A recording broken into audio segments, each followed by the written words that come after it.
Et bonjour à tous, c'est Armand et on se retrouve pour une nouvelle vidéo sur l'histoire de la WWE.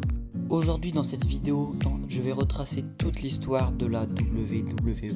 Car oui, sur YouTube il y a beaucoup de vidéos sur l'histoire de certains catcheurs, de certaines entreprises, de certaines autres entreprises que la WWE. Mais j'en ai vu très peu sur l'histoire de la WWE. Et c'est aujourd'hui ce que nous allons voir dans cette vidéo. La WWE a été créée le 7 janvier 1952 sous le nom de Capital Pro Wrestling et elle a été créée par Jess McMahon. A l'époque, la fédération s'associa à Toothmont. De la NWA, l'objectif était de prendre le nord-ouest des États-Unis avec sa nouvelle fédération de catch. En 1963, le nom de la fédération change pour devenir la World Wide Wrestling. Le catcheur de l'époque est Bruno Sammartino, et c'est aussi le catcheur qui a entamé le plus long règne de toute la WWE. En tout, son règne a duré 12 ans sur 2 périodes et pas moins de 4040 jours. C'est énorme. Il n'a jamais été battu jusqu'ici. En 1980, le patron change et devient Vince McMahon, qui est actuellement encore patron. Le nom de la fédération change aussi. C'est à partir de là que la fédération va commencer à monter en créant les pay-per-view, une sorte de Super Bowl du catch. À partir de là, Vince McMahon changea complètement la fédération de catch. Son objectif était qu'elle soit vue dans toute l'Amérique. Il quitta la AWA, la NWA, signa des gros contrats avec Hulk Hogan, mais aussi Roddy Piper comme rival pour Hulk Hogan et Ventura.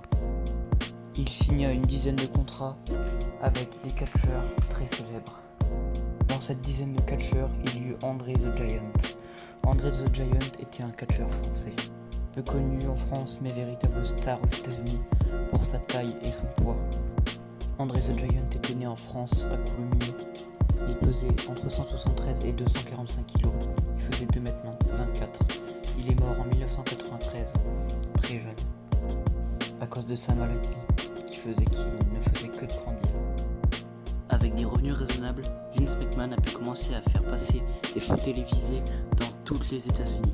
Il venda aussi des bandes vidéo de ses matchs de catch sur son site Coliseum Video. Bon, ça j'ai pas vous mytho, c'était dur à lire pour moi, du coup je vous mets une image, désolé. En 1991, il a été rapporté que Hulk Hogan, Roddy Piper, Rick Martel et Brian Blair devaient s'exprimer sur le fait d'avoir acheté des stéroïdes au docteur George Zahorian. Vince McMahon aurait pu prendre une amende de 500 000 € et prendre 8 ans de prison. Hulk Hogan s'est exprimé au sujet et a dit qu'il n'avait jamais été forcé à prendre des stéroïdes, que ça arrivait mais que jamais il n'avait été forcé. Toute cette histoire a fait une mauvaise pub à la WWF.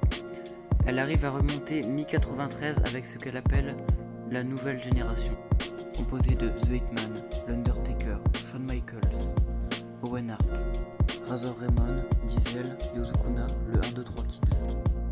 Entre 1993 et 1997, Bret Hart était le visage de la WWE. En 1995, la WWF lance l'émission Monday Nitro le lundi soir. Le principe est simple, les matchs sont improvisés selon la réaction du public. Ça permettait de faire plaisir au public. J'ai préféré vous mettre un screen de ce passage là car je n'ai pas vraiment compris.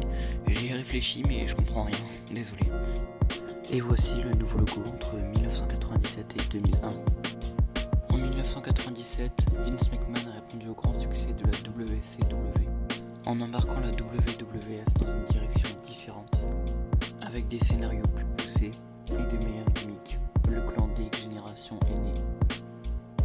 Composé de Shawn Michaels, Triple H, Sheena et Rick Rude. Et bien sûr Stone Cold Steve Austin avec une popularité très montante à cette époque. En mars 1998, Steve Austin devient champion de WrestleMania 14 en battant Shawn Michaels. C'est le début de l'ère Austin. Plus tard, de nouveaux talents ont émergé à la WWF, comme The Rock, Triple H et Kane. La WWF rebondit dans ses côtes. Raw et War battent finalement Nitro. Pour la première fois en 84 semaines, le 13 avril 1998. Les cotes continueront de monter en 1998 et en 1999.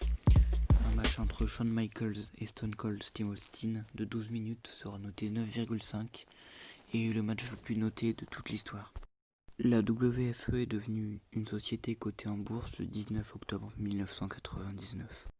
En 1999, la WWF a lancé un programme secondaire sous le nom de SmackDown. Ce programme a été créé pour rivaliser avec l'émission WC Thunder. Il sera diffusé sur l'UPN. Steve Austin fera son retour à Unforgiven 2000 et ensuite à No Mercy pour se venger de Rikishi.